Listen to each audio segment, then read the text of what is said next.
So what's up guys? Ako nga pala si Jesper, ang yung YGG page Sentinel. Gusto ko lang i-share sa inyo ang maikling story ako here sa Web3 together with YGG. So nag-start ako since Axie days na napaka-trending noon. Talagang halos lahat gusto masubukan yung laro and syempre kumita.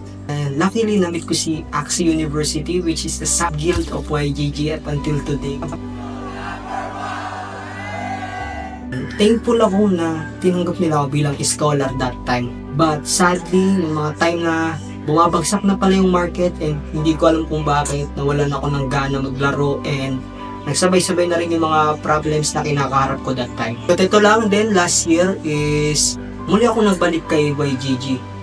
Then nakilala ko ulit sila dahil parang nakita ko sa mga post nila is napaka-healthy ng community and lahat sila nagtutulungan, willing silang tumulong sa bawat isa when it comes sa kanilang career here in Web3 and tumulong sa mga nagsisimula pa lamang.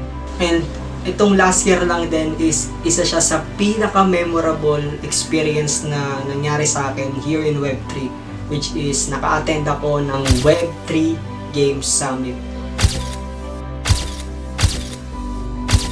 Grabe guys, sobrang exciting, sobrang saya dahil na-meet ko yung mga nakakausap ko lang dito sa Discord and nagkaroon kami ng bonding and also napanood ko yung mga tournaments and the cosplayers and nagkaroon ako ng chance mapakinggan yung mga speakers ng bawat project na umattend last year.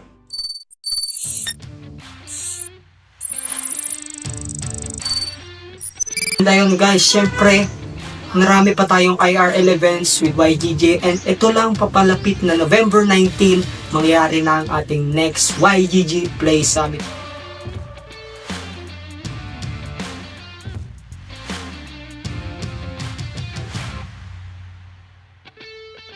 Napakaraming events, also tournaments including the Arena of Fate, Parallel, Indus, and Aniches guys. Hindi pa doon nagtatapos no dahil meron din tayong cosplay tournaments and I invite all cosplayers out there na umattend to showcase their talent dahil meron din tayong tumataginting na napakalaking prize pool. And kung akala nyo nagtatapos pa doon, mamimit nyo rin ang ating mga content creators and KOL here in the YGG Play Summit including YP, Spracky, Steppy Berry, and marami pang iba. And dito rin gaganapin sa papalapit na YPS ang Games 3GG Awards. So guys, it's time to attend this event dahil isa na rin ito at maaari din itong maging isa sa stepping stone nyo here para mag-start ng journey sa Web3. And that's it guys. Thank you for watching and please don't forget to like and follow YGG Play Summit on their social media platforms and I'm hoping to see you guys there with the upcoming YPS.